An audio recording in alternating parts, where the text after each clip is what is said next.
Oh my God, we're live. We had a little case of latent gay because I was playing around with the Chat Wait, GPT. wait, wait. Late and gay or latent gay?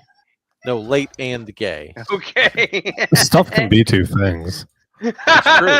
It's true. It's true. So I found a new thing I could do with Chat GPT, and I fell down a cool rabbit hole. Oh, I thought you were doing juice stuff. No, I didn't do that. I mean, I think that's at least like another week away. No, it is Hanukkah. It is. Okay. It's the The, festival of the lights. yeah, the female is one of I them. don't track. So It's okay. Most Jews have to use their app or their calendar to determine when the holidays are. look, I just aim to be good goyim. That's what I want to be. But yes, so I found out I could just say, "Hey, ChatGPT, can you run a war game for me where I'm making, you know, political decisions in a war game framework?" And ChatGPT was like, "Yeah, bro, I could do that." So is Chat GPT part of Mossad? Well, I mean, in this war game, it's technically part of everything. But I've basically, through the magic of ChatGPT, replaced Donald Trump with me. So 2025 has started with me being the president in a simulated scenario Okay. where I have been talking to ChatGPT simulating world leaders. And perhaps I am overly intelligent, or perhaps I'm just ballsy enough to just do certain things that established political leaders wouldn't do. But all the world leaders are like going, huh, okay, this American president isn't fucking around, but he's also not being an asshole. So how did Putin react to your leadership skills? Well, I got Putin to admit to a whole bunch of things he didn't want to admit to. And I said to Putin, hey, listen, um, here's what's going to happen. The United States and NATO and all the key U.S. allies are going to be doing a big military modernization campaign. That means there's going to be a lot of weapons available in the open market. And if the Ukrainians buy those weapons, that's none of my business. And what they do with those weapons is also not my business. Now, the Bank of America, not the actual company Bank of America, but the Bank of the United States of America isn't going to be open on unlimited credit line for them. So you two need to figure this out before the risk calculus becomes bad for both of you. And then I proceed to make the risk calculus even tighter for the Russians. And I basically said, listen, all this bullshit you say about Ukraine and this and that, the other thing, you know it's bullshit. I know it's bullshit. You know the Ukrainians are actual real people. And here's Are why they? they are. They absolutely are. That's an unambiguous fact of history that Duginism tries to not talk about. And I basically framed it in such a way where the simulated Putin is like, you're not wrong, but I don't like saying it. Of course, the problem is certain really cool things I want to do, even in this simulated framework, ChatGPT is uncomfortable with, like plotting information warfare and counter information warfare. So I have to be really weird about how I word it. I wonder how Grok does it.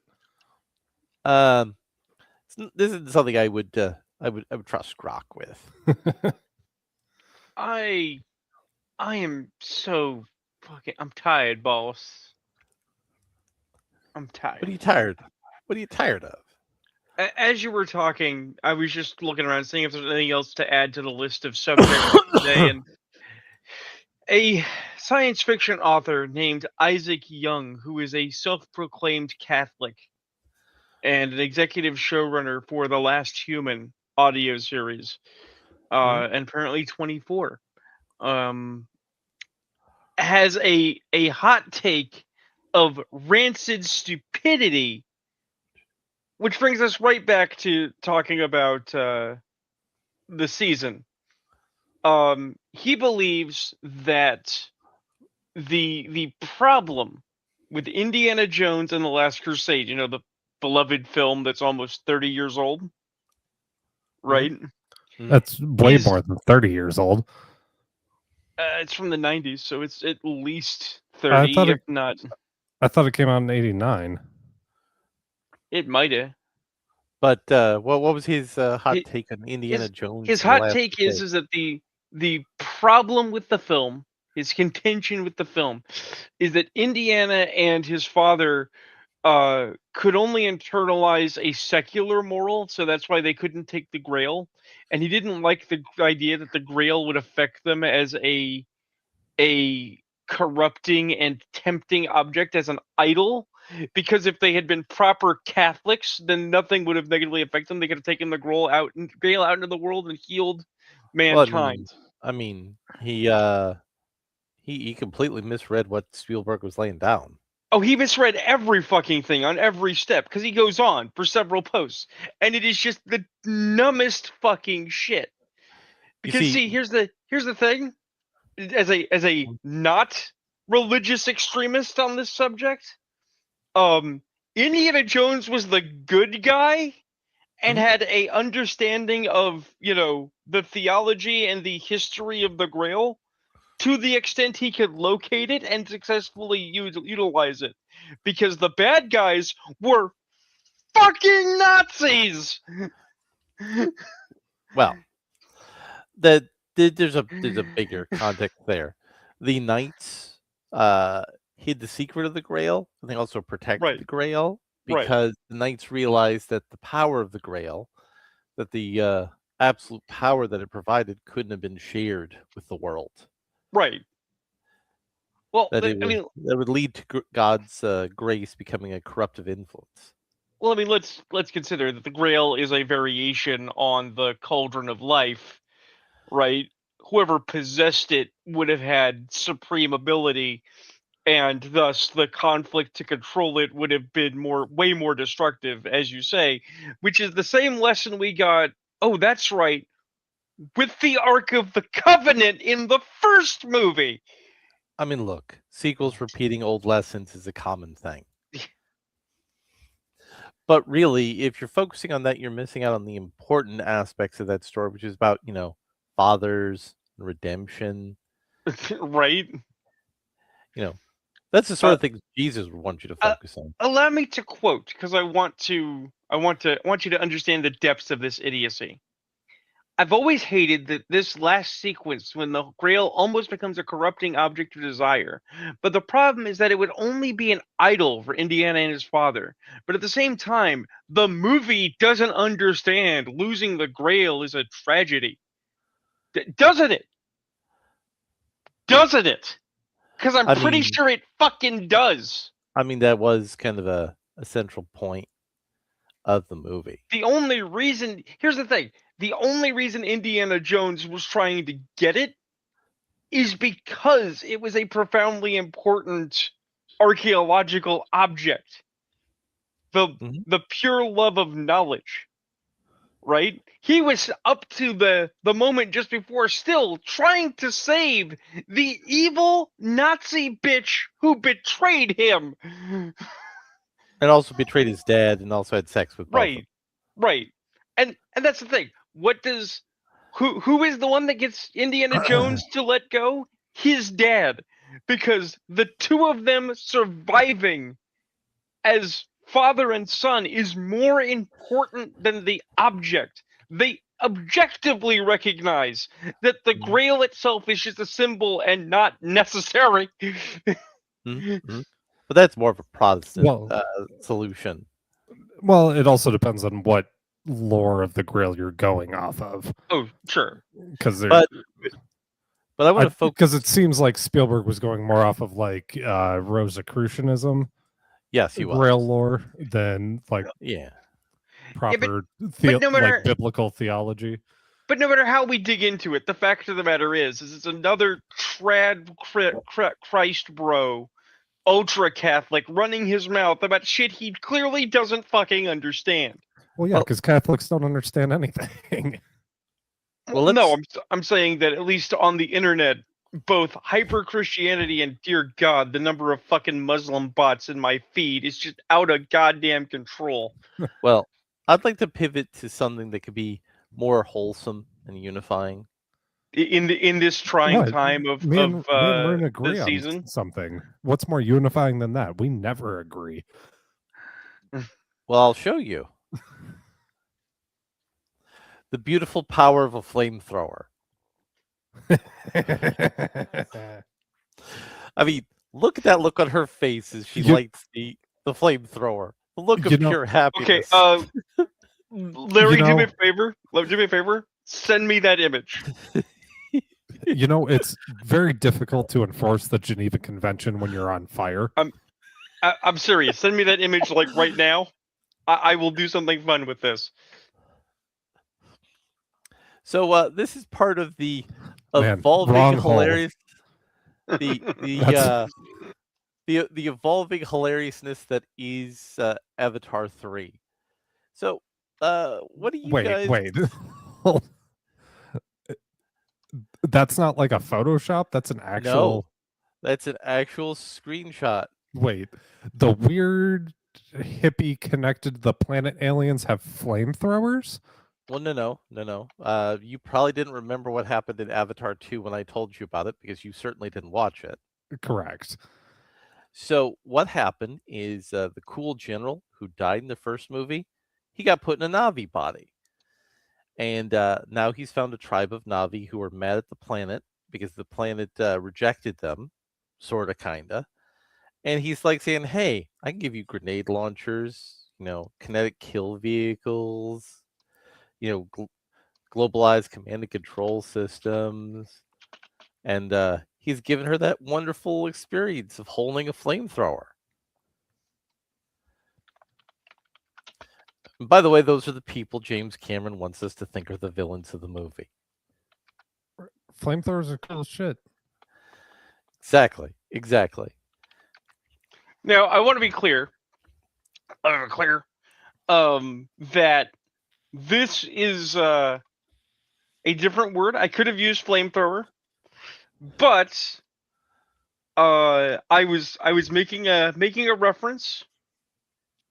Okay, and if you're a nerd, you will of course know this reference. If you don't, that's fine.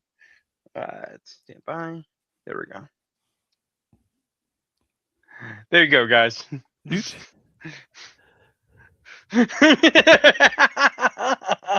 Damn right they do. Damn right they do. They do. It's true.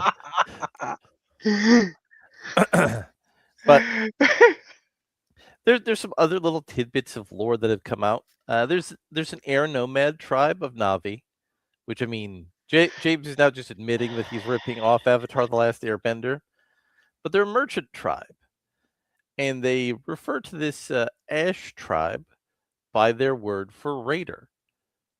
Ayrton, do you understand what that means? Did they call him a different hard R word? No. Oh. They have a word specifically that translates to raider.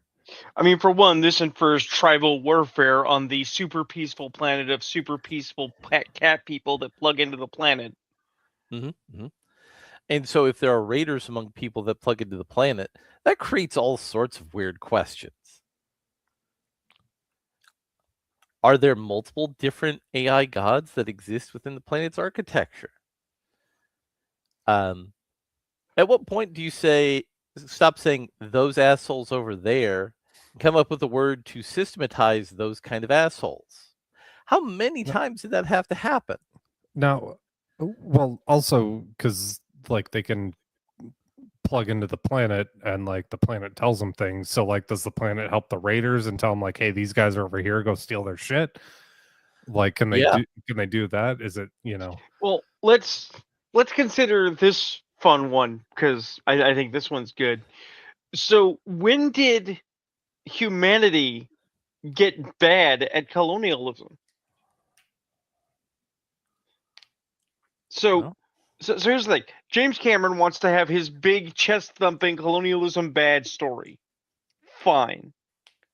Okay? But wait a minute. if you have a group of blue cat people that are plugged into the planet and are adversarial to you, right? But they have interesting conflict with other blue cat people that plug into the planet. Well, why did we not go to some of their raiding competitors and say, "Would you like gun? I have gun," and then we wouldn't have had the first movie because it would have been blue cat people killing blue cat people. Well, And yeah, before you say, "Well, Joe, but we would never do this," like, no, we have done that for that's centuries. that's That literally what happened in Mesoamerica, because every Mesoamerica, other nothing. That's how the British conquered Africa. That's how well, the British conquered Asia. well, We've done well it no everywhere. no the example I was going to give was the Aztecs, because every other group hated them Right? and they helped the Spanish defeat them. Right. Which, At their own interestingly, detriment. It did ultimately lead to the destruction of their culture, but you know what? They didn't. right, but there's also other caveats as well. If the natives of the Americas had had any contact with European diseases in the hundreds of years leading up to that, Europeans would not have conquered this continent. Well, I want to be clear. That is also why, by the way, I say that I'm being inundated with Muslim bots, because I cannot believe for the life of me that there are actual Muslims out there so fucking retarded that they want me to believe that their religion that didn't exist until the early part of the Dark Ages somehow made it to the Americas before we did. Not even Look, the early part, the late part of the Dark Ages. Look. They got time machines. So guys, No, time machines are haram. So guys, we have the almost never before happened breaking news. We're No gonna break shit. some news. I mean, it's not like exclusive breaking news, but we're gonna break some news. Okay. 2 found dead in LA home owned by Rob Reiner. Paramedics No shit. were dispatched to the filmmaker's home at around 3:30 p.m. Sunday. Los Angeles, 2 people were found dead at the home. Sorry, I was really confused. I was thinking Rob Schneider. Anyways, No. continue. This is Meathead. Look, if it was Rob Schneider, he did that whole movie about going to prison, he'd be fine. Los Angeles, 2 people were found dead at the home of director Rob Reiner on Sunday. Law enforcement officials confirmed to NBC News. A man and a woman, ages 78 and 68. Spoiler, Rob Reiner and his wife are aged 78 and 68, which was first reported in news, citing multiple law enforcement sources. While at this point in time, due to law enforcement policy, they are not saying it. But yeah, Rob Reiner. I was going to say swinger party gone wrong, but I like your theory better.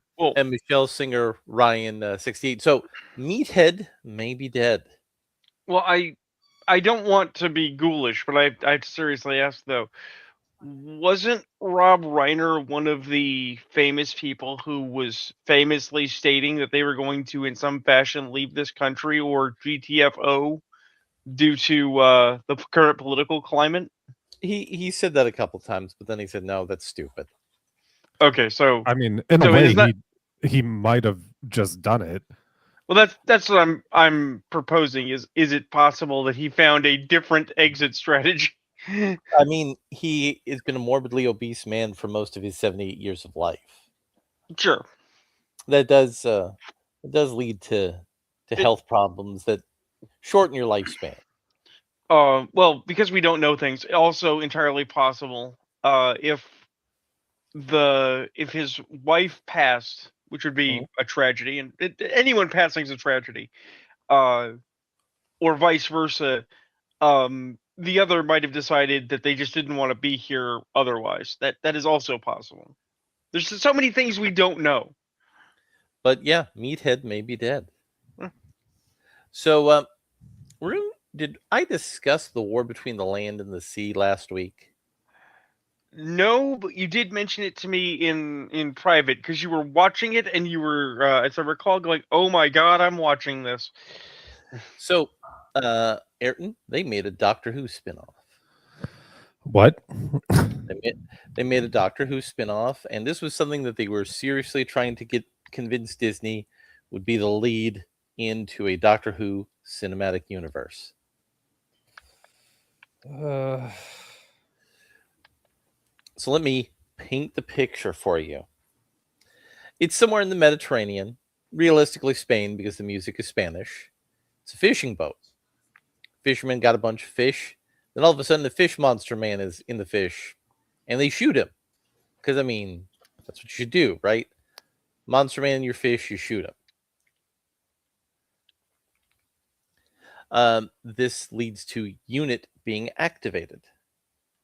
Although, how much do you know about Unit? Decent. I've watched a decent amount of Doctor Who, so.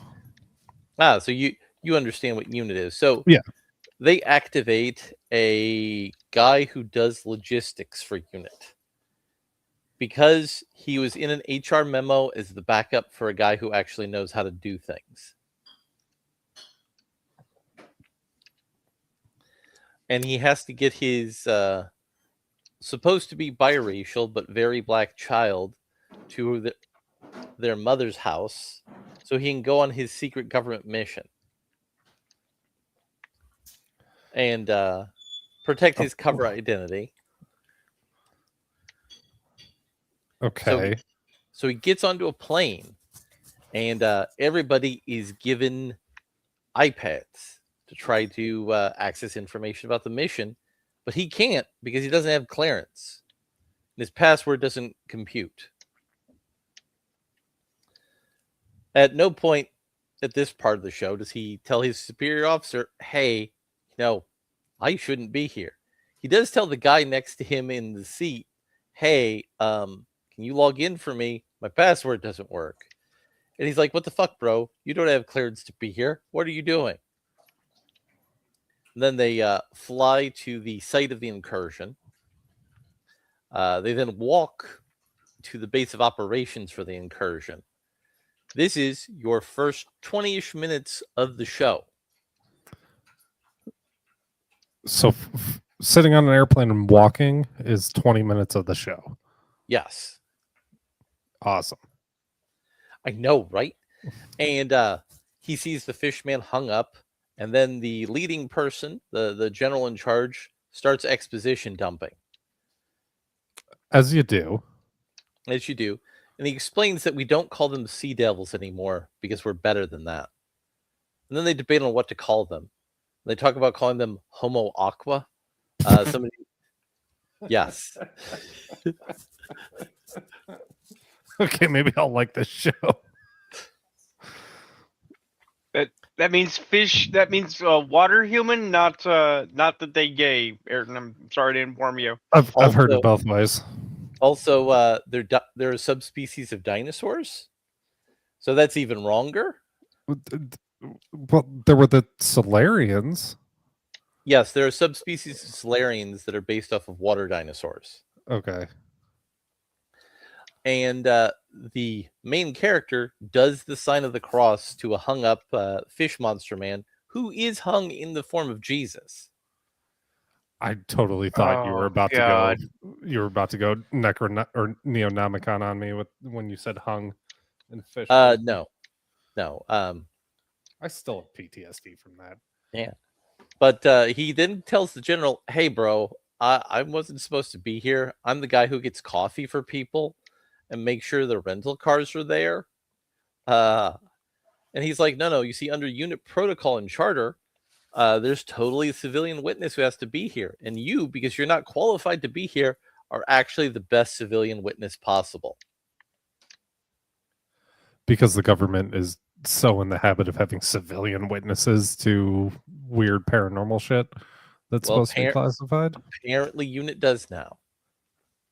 I mean, Tommy Lee Jones was a random kid that accidentally showed up at the at an alien landing, so it could happen. But I mean, they made him a government guy after that. Yeah, they make him a government guy after that. By the way, which one of y'all want to come out to the desert, smoke DMT with me, and hopefully get abducted by aliens? No. I stand by that this plan will leave us stuck in the desert with no way to get back and no water, and we will be found dead and dried out. That's fine. You can drive out there. I We're not can't just drive, gonna man. walk. No, yeah, but I can. But Yeah, but if you get kidnapped by aliens and you're high on DMT, it ain't gonna happen. so they confront the fish monster men who come out of the sea, and the fish monster men are like saying, "No, we're gonna let all of humanity know what's going on." Female says she'll watch us. I don't know. I don't know about that. And then we see all of the fish monster men rising out of the ocean all over the world. And that's your first episode. That's everything that actually happened in the first episode. So it's just the episode of the Solarians waking up with fish people and no doctor. Yes. Yes. It is exactly that. Because isn't that basically Then- what happens? Like they wake up and start Yeah. trying to come to the surface to retake the surface world. Yes. Okay. Yes. And that was covered in the info dump. That there was Okay. a mysterious earthquake near the Canary Islands. It's been a while since I've watched that. But The second episode is all of the fish people and the world leaders go to the magic meeting room, where they build a giant tube that comes in from the river to create a water environment for the fish people to come into. And then the fish person leader comes out into the air. And the fish people say, "Hey, that dumb schmuck there, the one who did the sign of the cross for our dead person, yeah, we want him to be the ambassador." And he's like, "Okay, I guess I could further not know what I'm doing." And he's like, "Hey, we understand climate change and this stuff and that stuff, but we're on a 65-year timeline to undo it." Now, the fish monster people all have superior technology to us. And they're like, "No, you're going to do it tomorrow."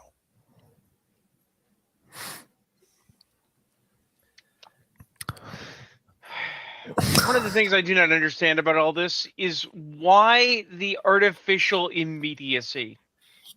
Okay, we got to do a thing. All right, but you're gonna do it tomorrow. Why? Well, you see, the fish monster people aren't satisfied with slow human processes. They want humans to capitulate immediately, because you didn't even get to the best part. Then she confronts the human ambassador and says, "Drink water from the river." wait, wasn't this also a Futurama episode?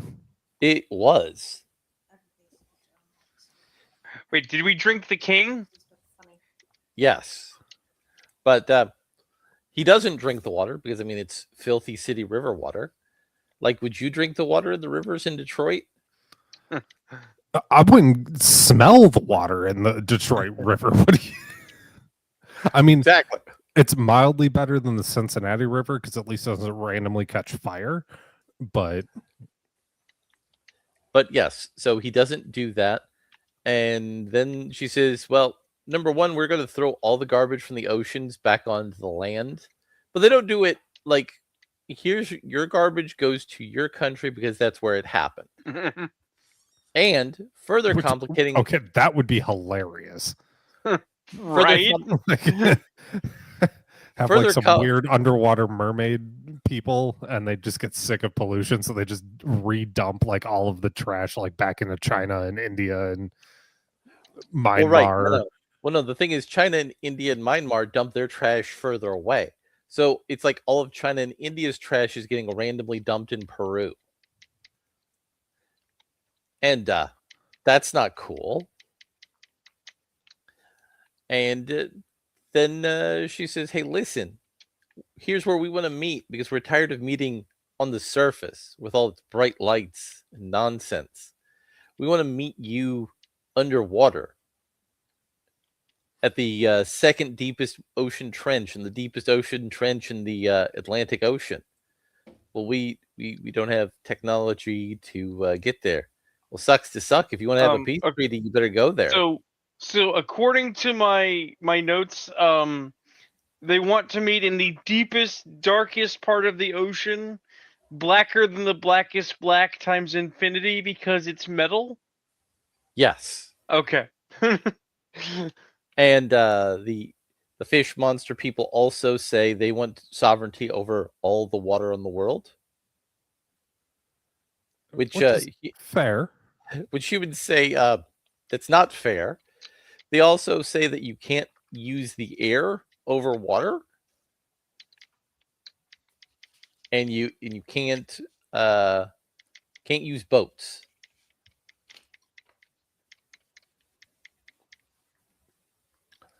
And this is what Well, I mean, we built the Panama Canal, so we should be able to use that still. That would be my argument. no, because that's water. That would be my argument. Like if we were running this as a war game through Chat GPT and I was the president. Yeah, but this was what Russell T. Davis thought would wow Disney into giving him more money. And immediately upon him seeing this, Disney decided to decouple themselves from Doctor Who. In a move surprising no one, really. So remember when they did a spin-off of Doctor Who and used a character from Doctor Who that people liked? You mean the Sarah Jane Chronicles, which lasted for like 5 seasons?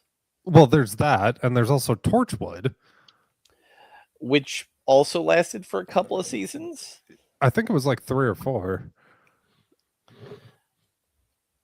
And our main character, he saw the Doctor Who entering the building once at Unit. Which one? They don't say. No. Well, if they want to get like Doctor Who fans to watch it, they have to at least like give you a back like glimpse of him walking in. And like a flashback. Also, the fish monster lady, who's their lead ambassador, when she gets angry, she gets a bunch of testosterone and turns into a man. Which says some very fascinating things about this inclusive LGBTQ plus show. Wait, is she one of Alex Jones's gay frogs? Well, no. There are some fish species who have been known in certain environmental factors to change their gender.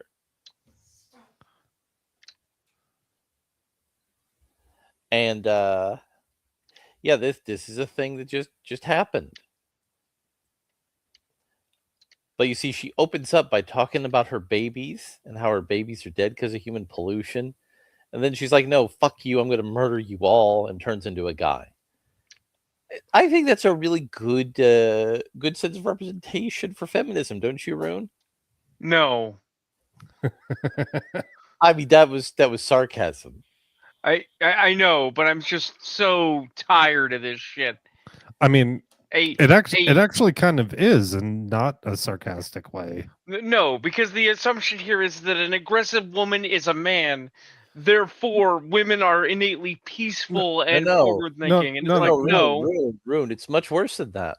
Being aggressive is a gendered role that only men can do. Right.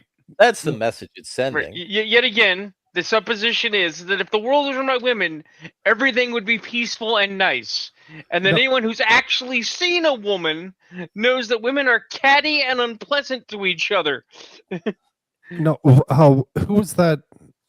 Larry, you probably know who I'm talking about. The feminist writer who said, like, all men should be in like a camp and like be let out for reproduction. I think there was Emil Paglia at one time. No, the fat British chick, British dykey chick. I mean, that doesn't narrow it down. Fuck. But yeah. So I also saw the latest episode of Pluribus. I don't actually think you've been here for any of my reviews about Pluribus, Ayrton. I know that Pluribus is actually its service's most watched program. Yes, it is Apple Plus's top program because it's good. So Ayrton, the guy who made Breaking Bad, decided he's going to make a sci-fi show. And the sci-fi show is, what if aliens send us a signal to make a RNA vaccine, and we give it to animals, and those animals spread it to humans. And those humans then forcibly spread it to all humans to prevent themselves from being exterminated and create a human hive mind that includes all but 12 people.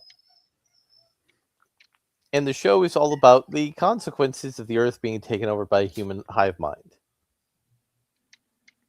Like, the human hive mind can't willingly cause harm to a living thing. So, Either- sorry, real quick. Julie Bindel is who I was thinking of. Oh yeah, that fat chick.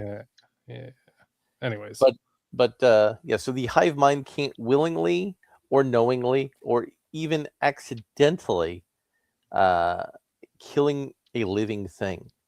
So this makes food a problem, especially when the hive mind is about 7 to 6 billion people. It was more than that, but several instances caused about 1 billion and some change people dying.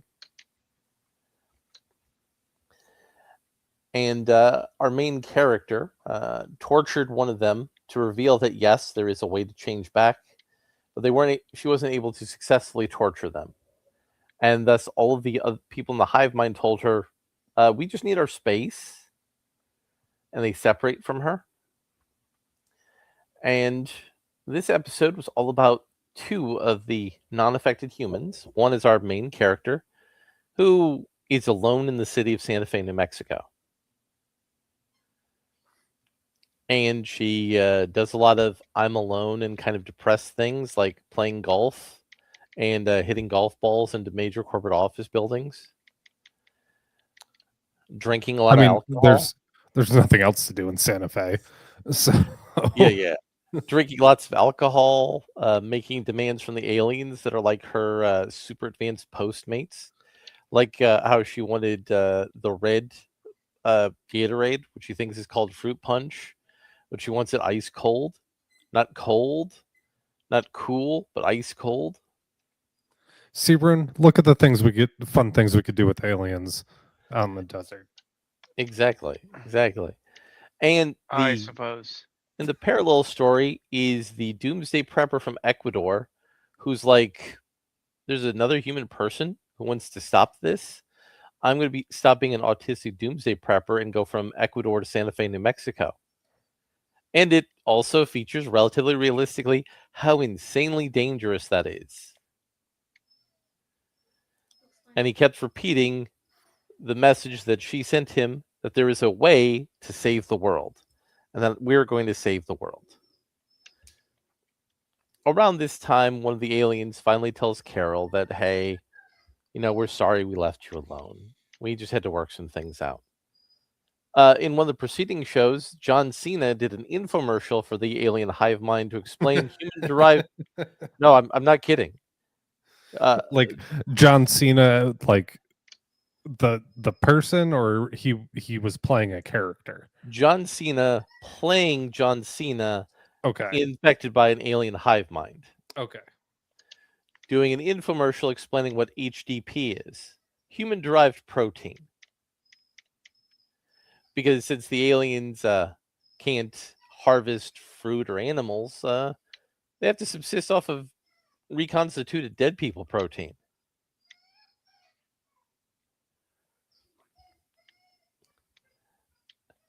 And the showrunner said, yeah, we picked John Cena because he seemed like the most trustworthy and reliable person, and the person you'd least suspect of being a cannibal.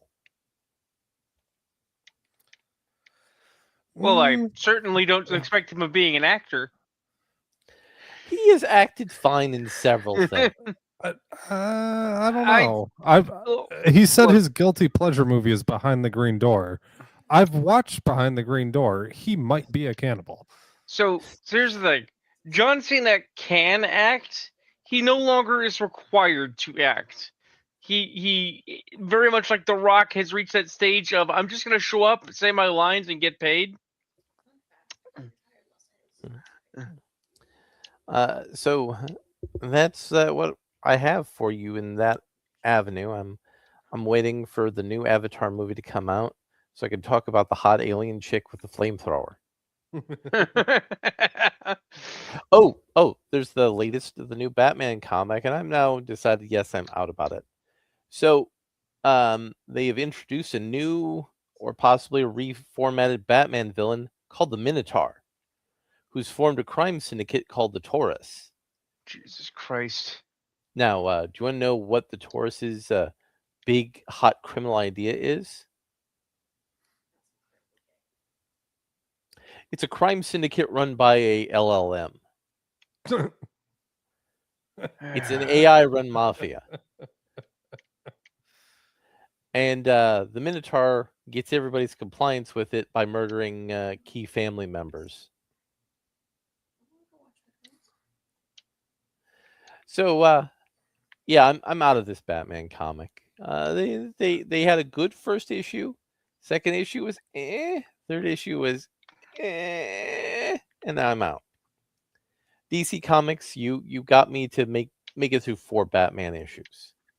Damn, that's a record.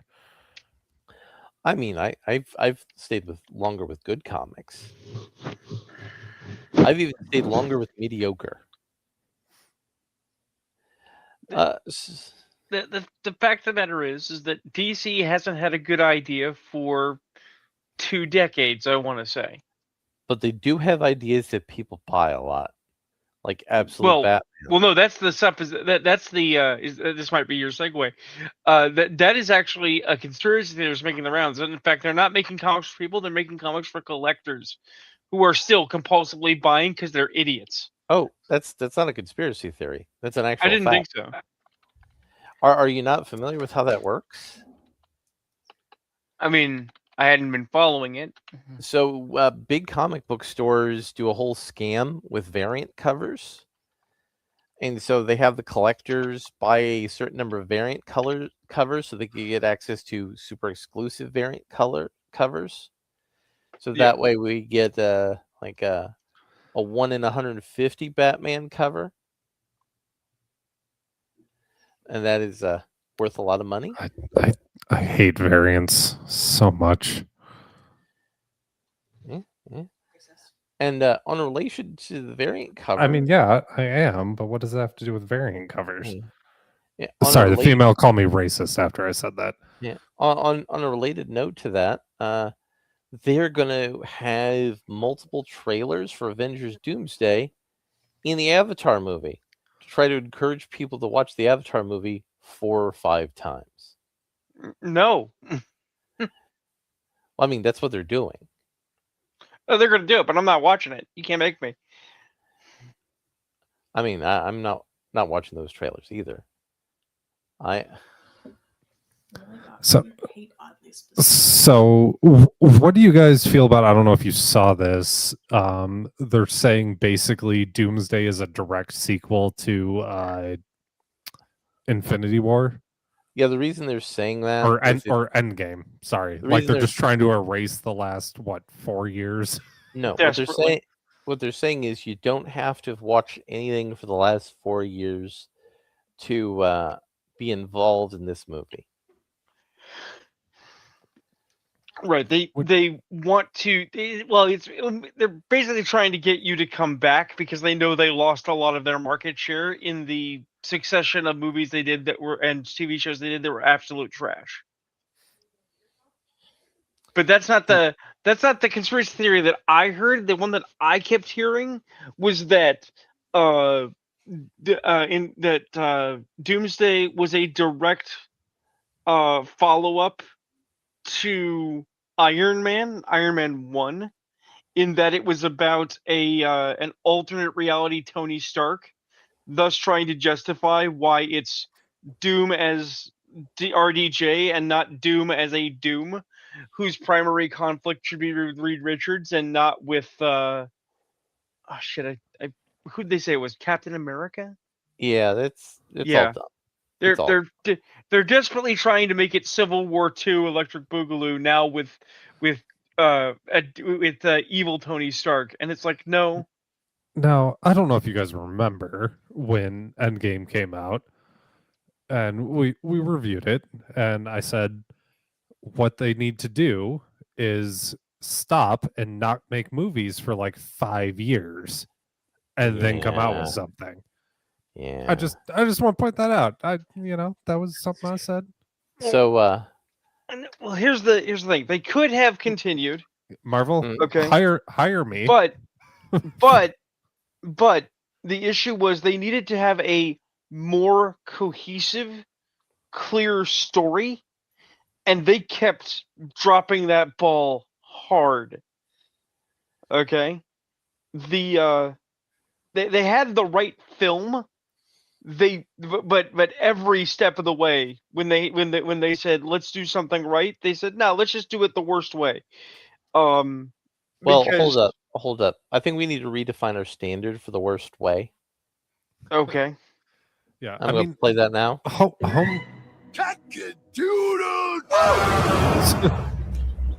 you want to make this big? 1 second. Yeah. I will embiggen it. No, that's not embiggening. No, and Biggins the next one over. Yeah, there you go. Fluff it up. There you go. What's up? We want to see every hair of how awful this is. Hope it's somewhere good. What does that say? Laughter House. That sounds awesome. I love to laugh. It's a slaughterhouse. Look at all this deliciousness. They want this. Do you want to be food or do you want freedom? Then let's fight for it!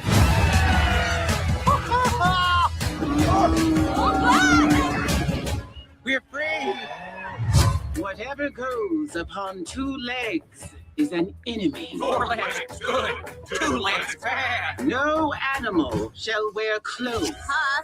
What? We're show pigs. And all animals are equal.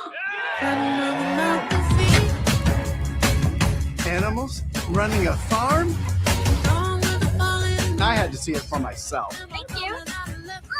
What the fuck? Big cute eyes. I'd rather gouge them out. What the fuck? Want that farm? We should move into the farmhouse. So the humans know we're in charge. You are about to become my new best friends. No! Pigs and No! humans working together. I like the optics. Oh, we love the optics. What are optics? I think it's a kind of seafood.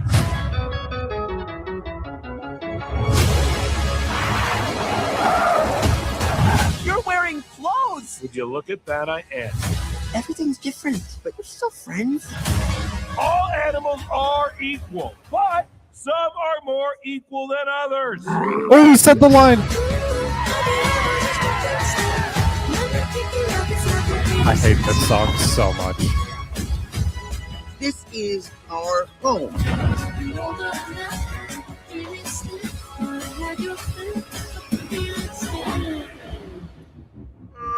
Squealer! I parked the car! Let's have no one do that again. Animal Farm, A Cautionary Tales. In theaters May 1st. It is so much dumber than people So- were saying. People's so- ability to not say how stupid something is profound. Okay, so is this the proper sequel to the MCU? Is that what No. they're saying? No. No, they in fact found a way to make something worse than the MCU. The MCU's could only be better than this. But here's something that's hot that you might have missed. The production company that's financing this is Angel Productions, which has been doing Christian niche marketed movies. Wait, Angel is doing this? Yes. So this Bro. is already the nomination for top anime betrayals of 2026. So here's the problem. See, I have committed a cardinal sin. I read a book. How dare you? I mean, we've all read Animal Farm, Rune. Right, but here's the thing. I also followed it up by understanding what that book was putting down. Well, look, All that's right. an awful lot for people who are scriptwriters at Hollywood, especially scriptwriters affiliated with Seth Rogen. Also, See- considering they can't read. See, on the internet, people are saying they took Animal Farm and they made it capitalist judging, and that's bad. And they're right, but that's not the problem. Well, I mean, there's several problems. Yeah, but So- can we talk about the 2 giant 800-pound orangutans in the room? The Animal Farm being turned into a You already Disneyland brought- allegory. You already brought up Seth Rogen. Yeah. No, Seth Rogen doesn't get to be an orangutan. Seth Rogen gets to be sexually molested by an orangutan. That's true. Orangutans he's- are way um, too smart He to is be Seth he is Rogen. he is Donkey Kong. Remember though. So the first problem is, the entire book is full of allegories, metaphors, imagery. So like the horse, the workhorse is dumb, but is also powerful because he is representative of the worker, the people that get ground underfoot by the peons. party.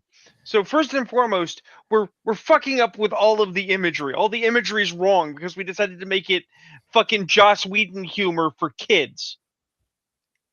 Okay? But then here's the big one. Okay? And it's not just, we turned the farm into a Disney-like resort. What the fuck do you mean, other humans? What the fuck do you mean there's a human that wants to monetize it? There's exactly one human who shows up in Animal Farm. Do you happen to recall who that human is? The one who is an allegory for what's his name? The guy who ran Occidental Oil. No, it's more pertinent that it's the farmer. I mean, the farmer shows up too. Right? The farmer showed up at the beginning, and the animals took over.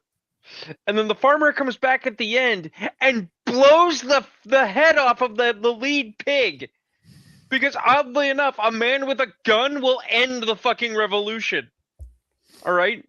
The Animal Farm was a failure, bordering on a joke. I mean, that is communism for you. Right. Because that's the thing, is that the animals literally build a government, fall to corruption, and then lose the government in like a week. Because literally they made their utopia while the farmer was away. The farmer came home, retook his farm. I mean, that's it. Don't forget the chickens are a kulak allegory. Right. And having the chickens, being alive and sassy is really kind of fucking with that. Well, especially since I forgot the other half of the aphorism. 4 legs good, 2 legs bad. Except for wings, they count as legs. Well, I mean, something with 4 wings is pretty weird. I mean, yes. And then, of course, we have the pig that's the Lenin allegory being a woman. Yeah, I noticed that. I mean, that's fair. No. We can let that play. Well, no. You see, because they've recontextualized it as communism good, so of course feminist good. So female pig leading everything good. Oh, I was calling Lenin a bitch. But Seth Rogen capitalist pig bad. Yeah. So, I mean, we already knew this was going to be bad, but oh boy, this is a special kind of bad.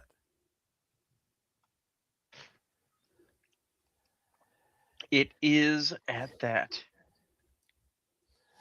I don't know if you saw, Ayrton. I got into a little discourse with your fellow Arizonan Razor Fist.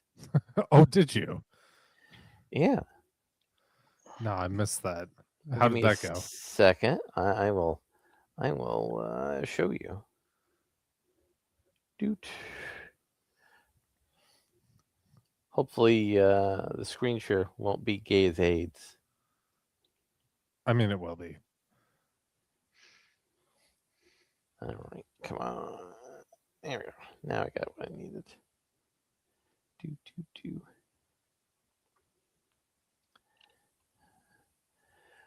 All right. So Razor Fist made an argument that Batman Returns is a Christmas movie. And I countered with... He made an argument once. Sorry, my dog was distracting me. That Batman Returns is a Christmas movie. And I made a counter argument that it's an inversion of the Moses story, although I did say that Catwoman does support his reading of the whole Herodian aspect of the symbolism and mythology of the story.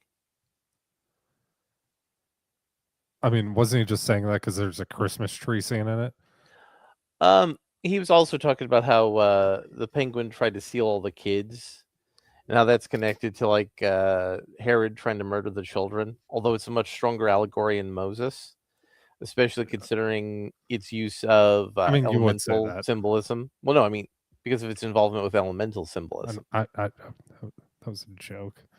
Sorry. So I want. I want to say something, but I want to be clear that I'm not taking you to task, Larry. It's just our catch-all colloquial for things. I find the whole conversation fake and gay. Well, I mean, it was a conversation generated by Razor Fist, so yes. Well, here's the thing. I actually like Razor Fist in general. Okay, when I watch his videos and I don't always agree with them, but he generally has well-founded arguments of some sort. He right? is generally better put together than The- many streaming influencers. The thing is, over the last, I'm going to say, year and a half, 2 years, he clearly found a relationship with his Jesus. More power to him, right? And it has increasingly been a thing in his language, talking about God and the Bible. He's throwing been a out Christian for a quotes. long time, I thought. Yeah, he has. That's No, not been a new thing. It's new to bring it into his content. That's what I'm saying, is that he's bringing more and more of it into his content. Maybe getting rid of his girlfriend has changed his perspective on some things.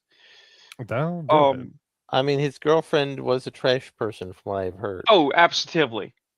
But what I'm getting at is that all of this just really seems kind of performative on his part. Doesn't actually care if Batman is a Christmas movie or not. In fact, nobody cares if Batman's a Christmas movie or not. But he's going to say it because he knows he's going to get responses and views. That's why You responded with something interesting, even. But I mean, come on, Larry. You know that's Spade. that's why I said I think he was saying it as a joke mostly because there's a scene with a giant Christmas tree in it. I mean, he does mention that. Well, because there's also the people that take it upon themselves every year, and 'tis the season, to try and tell you that Die Hard is not a Christmas movie, and how dare you like movies. But the fact of the matter is that as much as my family might say it's a Christmas movie, and as much as I might support that it's a Christmas movie, at the end of the day, it's fucking Die Hard. Watch it whatever the hell you want. So another thing that came across my desk is something that I think would appeal to Ayrton. Andy Dick cheats fentanyl death due to crack use. Oh man. Well, with that in mind, I'm going to say something. So I'm going to say something shocking, considering what we were saying about Rob Reiner earlier, which is too bad. So you remember the whole saga of him hanging out with the IP2 streamers? I do. I do not. What I remember is how Andy Dick got punched in the face by John Lovitz. Twice. Yeah, deservedly so. Andy Dick is a piece of shit. So the fact that he survived Fent is kind of unfortunate. Hold on. Let's give you some context here. So there were some IP2 streamers going around in a shit-ass old RV, and somehow they got linked up with Andy Dick. I don't remember how that happened. But Blade was one of them, right? The dude whose legs were rotting off. Yes. Yes. So there was like what? So not Wesley Snipes, a dude named Blade. Yeah. Yes. Okay. What? There was 5-6 people in this very small RV. Granted, it was like a 22-foot Class C. If that means anything to anybody, but let's see. Blade's girlfriend, who was doing this IP2 stream thing, was she fucked like everybody who was there. Including Andy Dick. Yeah, and Andy Dick also fingered one of the dudes. Who was it? Larry, help me out here. I think it was the fat one. No, it wasn't What's the fat one? But basically, what they did is they would get drunk and do drugs every night and stream it. And somehow he became part of it. And one of the dudes, I don't think it was the fat one because I remember him. I remember the dude went on Worski's show. And they were sitting there talking, and Andy Dick kept claiming he wasn't gay or bi while he was actively like groping this like 19-year-old dude in an RV. Yeah. And then I believe Baked Alaska got hooked up with them, right? Yes, and he then their did. RV broke down. I believe the generator went out, and they sat there and e-begged for like 3 weeks trying to get $5,000 to fix this generator, which I don't know why it would take $5,000 to fix a fucking generator. Well, look, they need to get the drugs to cover them until they got the generator fixed. Yeah, and then Andy Dick disappeared, and what? 5 years later, he's ODing on crack outside of his apartment. So here we go. Andy So Dick has you're up gotten to lucky. you're up to speed. Yes. Now Andy Dick has gotten lucky. If he mainly uses crack cocaine to get high, our law enforcement sources say, because fentanyl isn't generally mixed in with the drug. Current Federal Drug Administration officials tell TMZ mixing fentanyl with crack's a fool's errand. The substance burns off with heat, so putting it in the drug wouldn't produce the desired effect. The chemical structure of fentanyl breaks down when someone lights up the rocks, and it loses its potency. We're told that the drug would still have some effect, but it simply wouldn't be as strong. Wait a minute. So it's worse than that. It's not just that Andy Dick mixed drugs and the combination happened to allow him to survive what should have killed him. It's not just that he's doing hard big boy drugs, but that Andy Dick, who's already bad at comedy, is also bad at taking drugs. Yes. No, listen, the lesson here is if you're going to do drugs, kids, do crack because it's the safest one. Fentanyl is mostly snorted or injected, making drugs like cocaine or heroin more likely to contain some of the killer powder. Despite the overdose last week, Dick has been arrested for cocaine possession in the past. In a recent interview with TMZ, Andy admitted to only smoking crack on a Hollywood street Tuesday. But he more than likely also consumed an opioid because he was revived with a Narcan shot. William Bodner, the former head of LA's DEA office, tells that Narcan only reversed the effect of opioid overdoses such as fentanyl or heroin, not crack cocaine. Speaking of Narcan, who wants to drive around Section 8 housing with Narcan needles in a blow dart? Just, you know. What do we think about the continual decline of Andy Dick and how the headline was incredibly funny? Well, the wildest thing is I didn't know he was still around. Yeah, you thought he might have been dead. Dead or in jail for, molesting somebody multiple times. Yeah. On camera.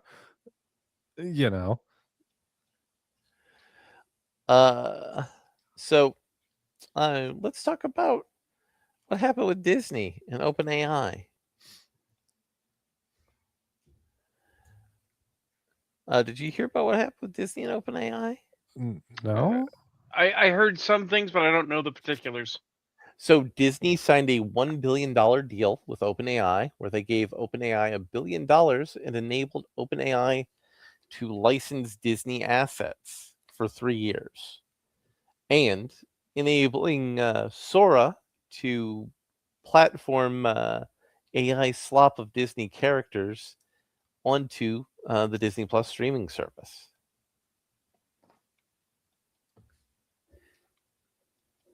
This is frighteningly similar to what happened with Netflix, where Disney started as an embedded partner with Netflix with a dual track of information sharing and technology sharing, which they later used to pivot to create Disney Plus. So Disney could soon create its own AI slop engine, which would be included. Hasn't that been Disney for the past 20 years. Well, no, they've been using human slop engines. Now they're going to replace them with machine slop engines. I mean, go for it, please do. But I don't think I would love that. I don't think Disney remembers Spider-Man X Elsa videos on YouTube. But I remember those. What people don't forget is that they've been trying AI slop for a while. Hey, babe, can we get you an Elsa costume and can I get a Spider-Man costume? Okay, look, Ayrton. BC-13 doesn't do porn, but I'm sure he knows some people. So if you're starting a porn career,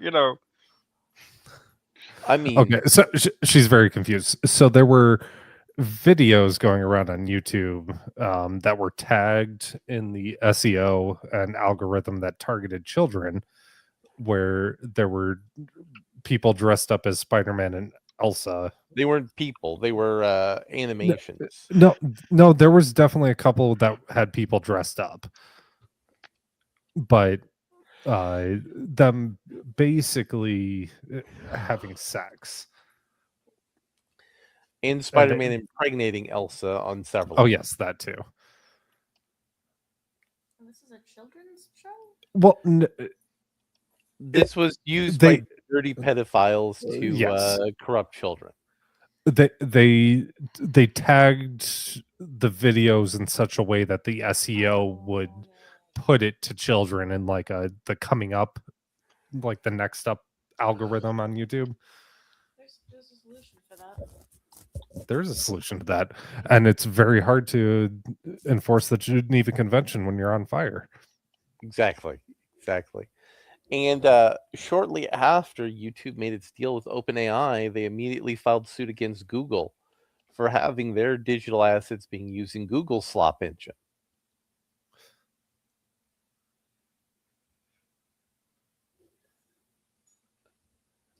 So, Rune, what do you think about the escalation of corporate slop? Well, I do not necessarily align with the burn it all down crowd, nor do I think that the end of corporatism is at hand. I do think that the mass consolidation we're seeing is only a lead-in to another major collapse, and there's going to be a mass reshuffling of which companies under which names are successful and which ones aren't. We're just basically in the midst of watching the desperation. Which is why YouTube has been using AI to deplatform creators. And the YouTube AI has randomly removed 8 million creators this last month. This actually happened to me, though not YouTube. So you guys are aware that Australia is fake and gay, right? Yeah. Yeah, Australia is pretty fake and gay. Over on Substack, I'm in a fiction collaboration with our friend Wolfgar, and he has a pretty hard mat on for free speech. He fucking gets livid when his speech is impugned. Australia's new age verification system to protect children from untoward material. Untoward material on a Substack they shouldn't be reading anyway. Which is funny because they use the word cunt like the word the. Right. Caused him to lose like 40 subscribers in what was a developing frontage, right? Basically kicked him back to zero in terms of progression, and we've had to move the entire project somewhere else. I'm advocating we actually should wipe it and start something new if we can, possibly with IndiePub, and just go direct to publishing. Don't even fuck around with trying to keep the story going now that it's moved. But it is functionally the same. Despite all of this supposed Wild West idea of the internet's going to give everyone an opportunity to be a creator, and there's going to be a outpouring of creative content. Trad media in various forms is trying to tamp down so that there are no other options and you have to go back to them. They are desperate to shut up new voices. And when YouTube was confronted with AI nuking legitimate and large accounts, they're like, a person said it was okay, and we're just going to keep doing it. Well, is that much different from when they were using like the old bots? Yes, because the old bots were only doing tens, if not hundreds of thousands of people at a pop. This is doing millions. Okay. At scale, yes, but as far as the actual mechanism of what's happening, like YouTube's been doing this for years. And what they have, some of the creators have found out is they were being nuked because of hidden comments on their videos. And those hidden comments on videos were listed as spam. Like, do you guys remember when we got taken down because we were talking about that cosplayer being sued by, I think it was Dark Horse, for mimicking one of their, or not Dark, whoever it was, mimicking one of their covers, and she was naked technically, but everything was covered. Like her arm was over her tits, and she was like turned in a way that, like, you know, you didn't see anything, but she wasn't wearing it. Like, YouTube's been doing this forever. I don't know why anyone's surprised by it, and why anybody tries to plan to make it big on YouTube. Well, I've been unrelated to all of this. I've been saying for a while in conversations that there's no money to be made in YouTube anymore, and it's not because there's not money there. It's not even because there's an opportunity there, although there soon won't be. It's because anyone that was going to make the super money has already made it. You've already missed the gold rush. This episode brought to you by Raid Shadow Legends. Right. But I'm not even talking about Mr. Beast, who's, by the way, his animations, if we didn't talk about them last week, Jesus Christ, it's the worst thing I've ever seen. Don't even. He's a plant. He's certainly not fucking human. Jesus Christ. But if you guys aren't aware, Markiplier, his movie is either out or is soon to be released. It's got a trailer and everything. It's based on Iron Lung, the video game. And it's like, no, he's already moved on to bigger and better things. He is clearly made his successes. Nobody else is going to make that. You ain't going to be the next Markiplier. There's no next for that kind of success. That window has passed. The Markiplier keeps winning meme keeps being true. Right.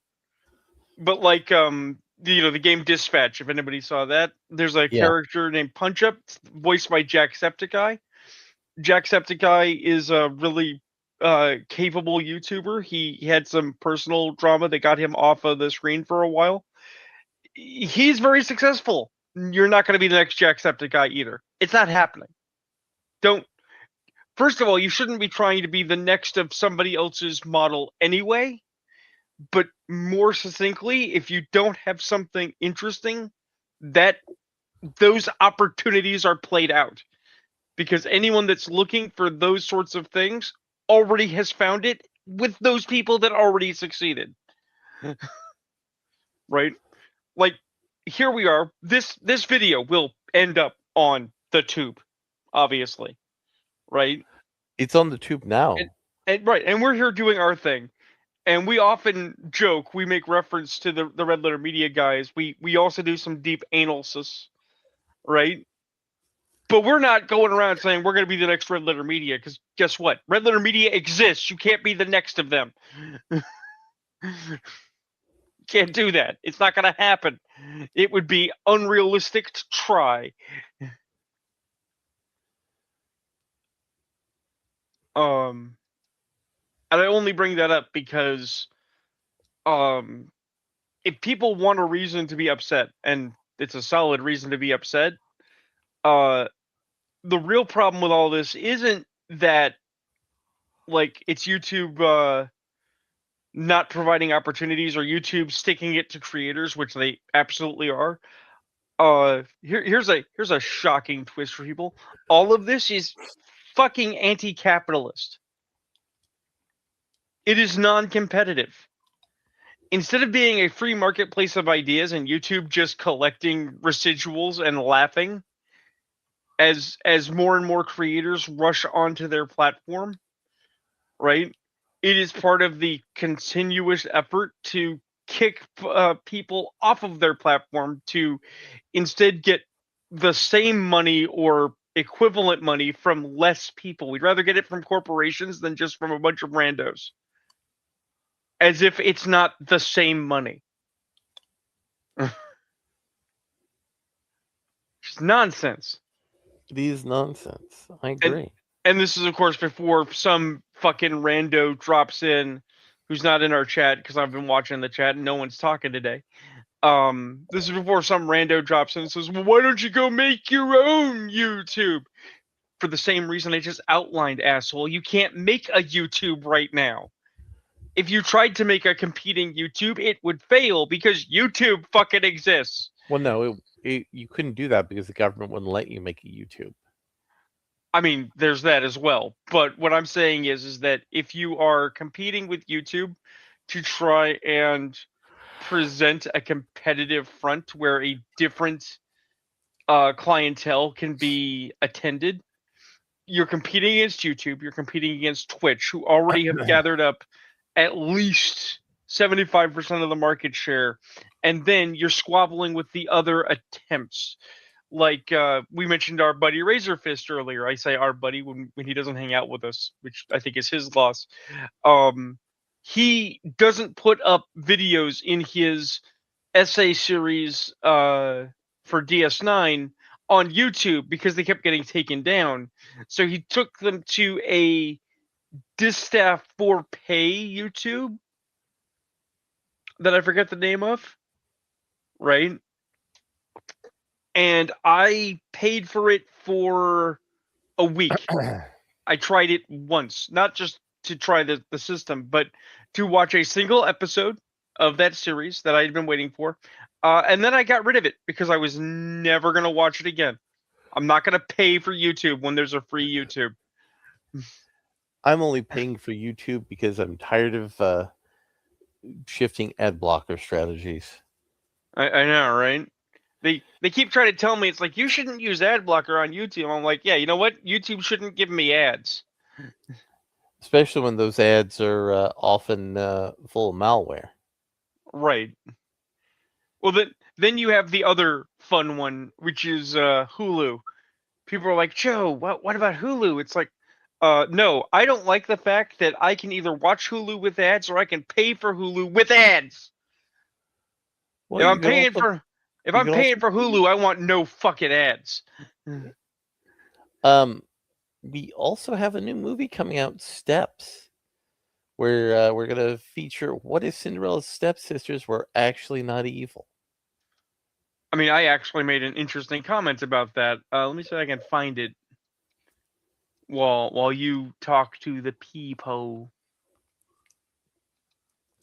So, Ayrton, have you done any homework for the show this week? Ayrton? He may be distracted. He's putting on his Spider-Man suit.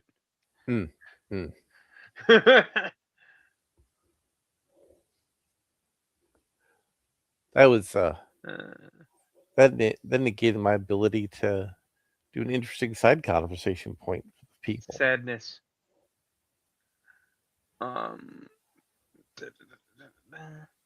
Okay, here we go. I found it.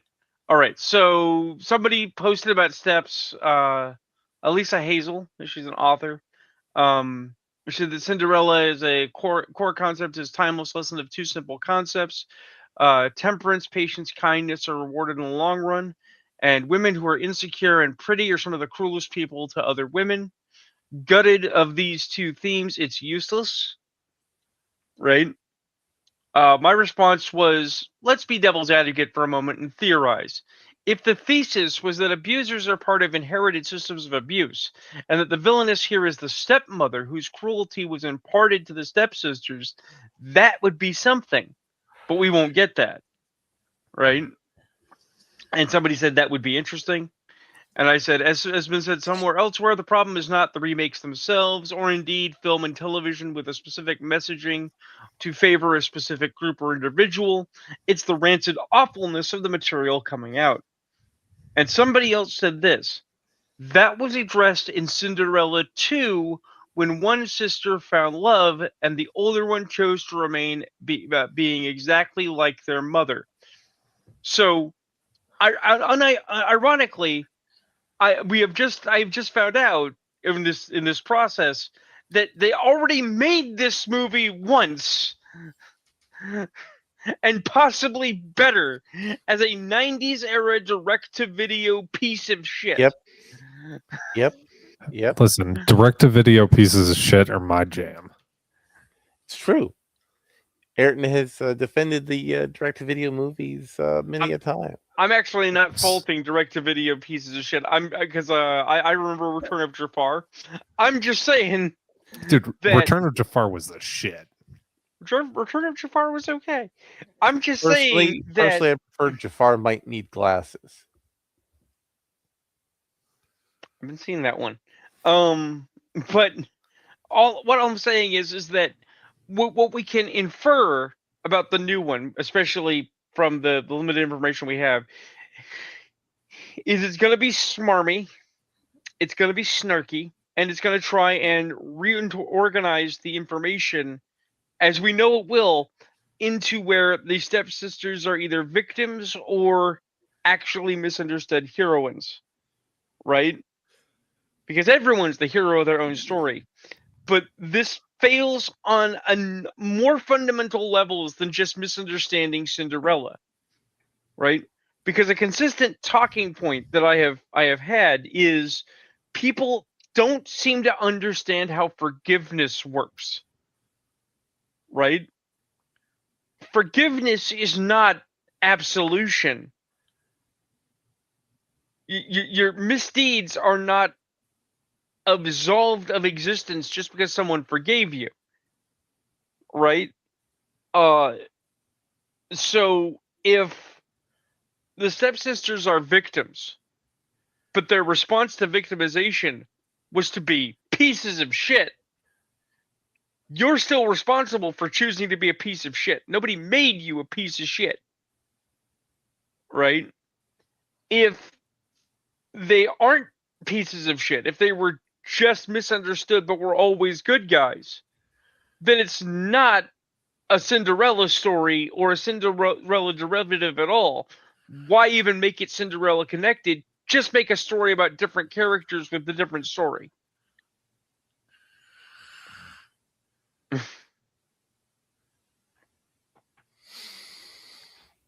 Well, I think I'm running out of gas, so I think that means it's time for us to go. Well, I mean, let's check the 3D BB. So, just real quick, it's pretty much confirmed. It looks like that it was Rob Reiner and his wife who were dead. Yeah, that's unfortunate. R.I.P. Meathead. We could we could talk about how X-Men are not gay. Well, I mean, we could talk about Fallout. I mean, the X-Men are gay in the gay reinterpreting of Chris Claremont. I mean, they're gay when you have a telepath rewrite your brain, making you gay. It's true. Hey, that's not fair, Ayrton. There's also sometimes a mutant alien plant that makes you gay. Well, that sounds fun though. I had a notion actually that while the X-Men can be used as a narrative for ethnicities and minorities and oppressed peoples, that the actual misunderstanding is that the X-Men are actually disabled people. Because everybody who wants to jump bad with this interpretation wants to say that the X-Men don't work as ethnicities because ethnicities can't kill people with their laser eyes, right? I mean, according to black people, they used to have magic powers and could fly and have wings and shit until Western diets made Western those go diet's away. nothing. So. Yakub, man, Yakub. But no. Here's the thing, though. Like Cyclops. Yes, Cyclops wears the red glasses to hold in his powers, and Cyclops can throw out the eye beams. But you know what? If Cyclops didn't have the red glasses, he couldn't stop the eye beams. He would have to be blind, otherwise people would be dead because he would just be putting out punch power until he either exploded or everyone else was dead around him. Right? That is not a parable for ethnicity. It's not about his black power. That is a parable for a disability because he's got to live with it. Well, and that was kind of the beauty of the X-Men, and until they fucked it up, Right? Is it could be depending on where you came from, it could be disability, it could be ethnicity, it could just be like an general outcast of society. It should be whatever you need it to be. Trying to force it to be any one of these things for a specific story is what makes it fail. Yeah. But in particular, the reason I say let's consider disability is not because I'm a little crippled boy and I need to feel special, because I already know I'm awesome. Get fucked. The reason is because you can't expect a disabled person to stop being disabled, but there's an expectation, and not even an unreasonable one, for disabled people to learn to manage their disabilities, right? And we used to put disabled people of various sorts in asylums alongside actual crazy people because it was just easier for the state to care for them than for private citizens to do so, especially if their needs were particularly pressing, right? So what that is basically what Xavier's doing. Xavier's school posits that mutants are difficult but not, untenable, and deserve the opportunity to learn how to use their powers for the benefit of humanity so that they can participate in society, that they should be given equal opportunity. Yeah. Right? And if your narrative is, well, you shouldn't have equal opportunity because your eye lasers might kill somebody, it's like, well, guess what? That means I shouldn't drive a forklift either. Fuck you. Yeah, I mean, that was I can remember. So my brother has Down syndrome. Right. I call him the homie with the extra chromie. Nice. And as a kid, right? Because what the X-Men movies came out, what 2000 was the first one?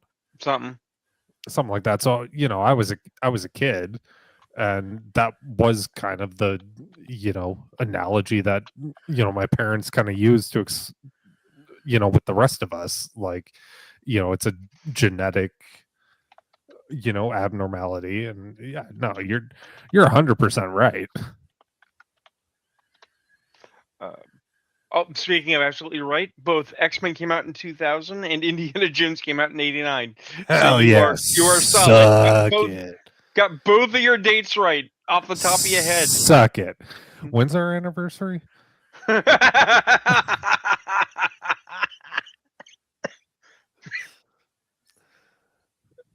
But, good night, everybody.